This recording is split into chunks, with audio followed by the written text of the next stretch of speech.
Welcome to Being Authentic Rules, aka The Bar, where we're becoming like fine wine, one message at a time. And I'm your host and bartender, the Rulebreakher, serving up straight truth, no chaser. So grab your goggles and a drink, because around here we about to go deep. Now, today's lesson is going to be coming from the book of Acts, chapter 17, verse 24 through 27. And it reads, "He is the God who made the world and everything in it. Since he is Lord of heaven and earth, he does not live in man-made temples. And human hands can't serve his needs, for he has no needs. He himself gives life and breath to everything, and he satisfies every need there is. From one man, he created all the nations throughout the whole earth. He decided beforehand which should rise and fall, and he determined their boundaries. His purpose in all of this was that the nations should seek after God and perhaps feel their way toward him and find him, though he is not far from any one of us." Y'all, the main verse that we're going to be looking at is verse 27. And the first part of that verse says, his purpose in all of this was that the nations, y'all, that's all the nations, not just one nation, all the nations. And the second part of that is should seek after God and perhaps feel their way toward him and find him. I'm going to give y'all a story first, and then we'll talk more about that verse. When I was growing up, we used to play this game called Blind Man Bluff. Y'all remember that? Y'all remember playing Blind Man's Bluff?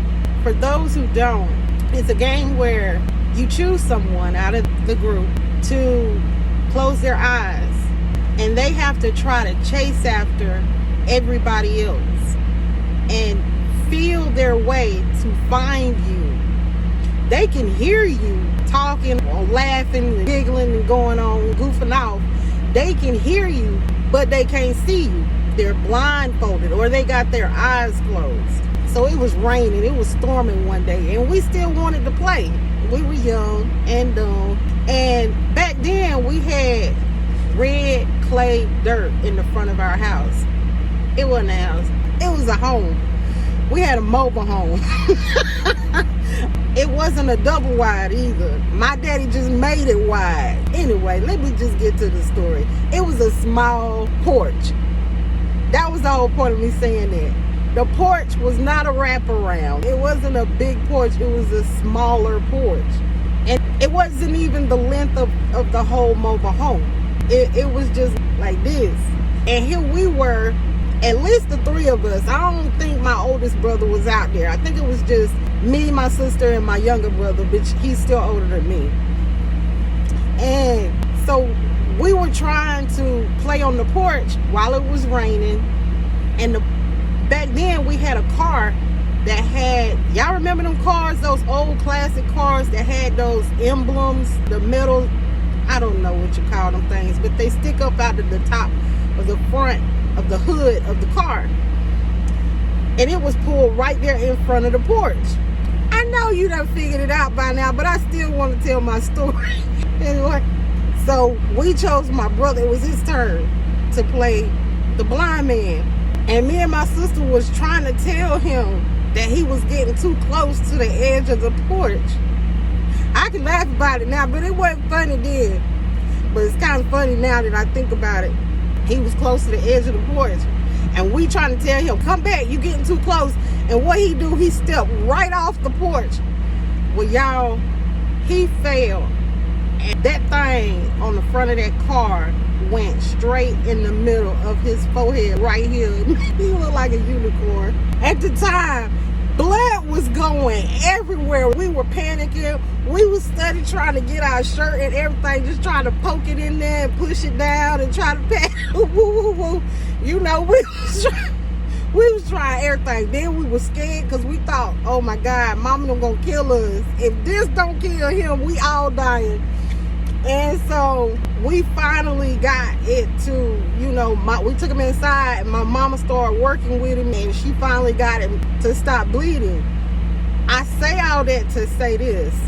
Sometimes on our journey, when we are searching for God, we're trying to find him.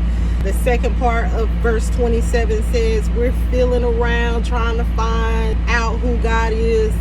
We get hurt in the process sometimes. And I told y'all in another video, I was out there bleeding out, boy. I guess because I was laughing at my I was out there bleeding out too. I was bleeding, y'all, spiritually. And it wasn't funny at all. But people was laughing at me too. I wasn't laughing at my brother when he actually fell off the porch and hit and hurt himself. I'm laughing now because it's all healed up and he's okay. You can't even tell where he was actually physically hurt. Now, if you talk to him about it, I don't know what he'll say. I don't know if he'll remember. I know he'll remember. That memory ain't going nowhere.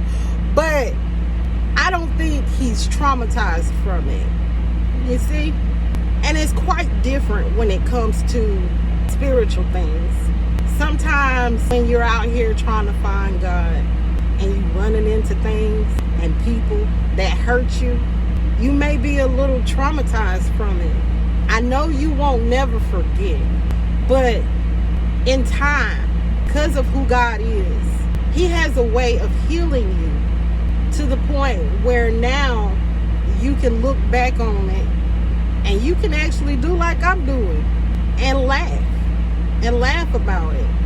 When I was telling the story about me out there bleeding out, I was bleeding out, y'all.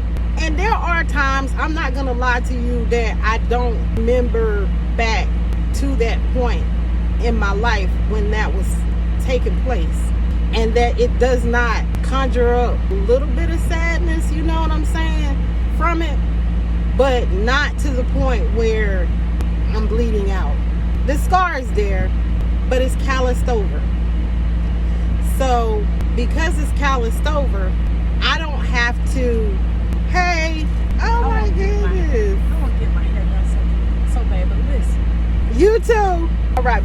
It does. Oh, sorry about that, y'all. I forgot where I was at. So it's calloused over.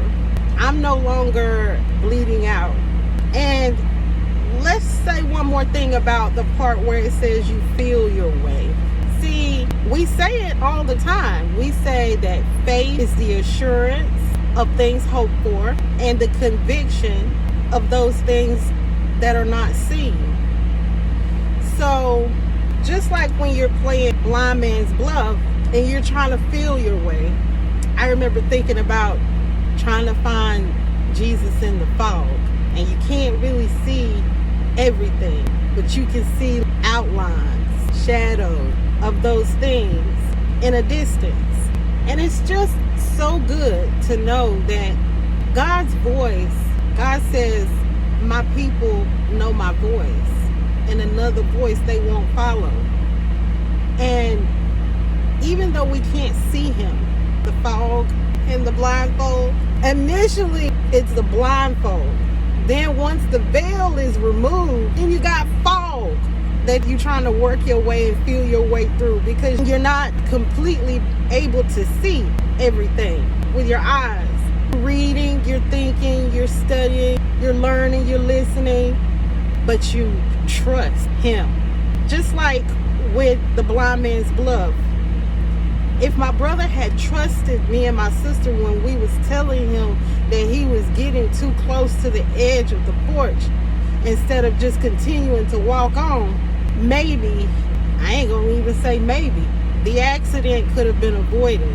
But see, at this point in my life, before I was bleeding out, I had not developed the trust for God that I needed in order not to have the accidents, to run into people and things that was going to hurt me.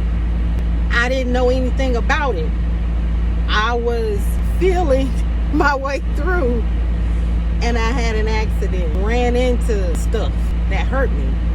And so when I was trying to feel my way, y'all, I was out there persecuting Christians like Paul. I was like, you asked me about Jesus, I was like, not too sure about that.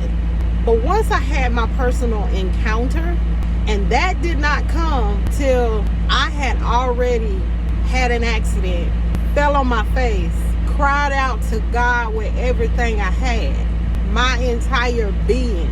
That's how brokenhearted I was. I was broken in every way possible.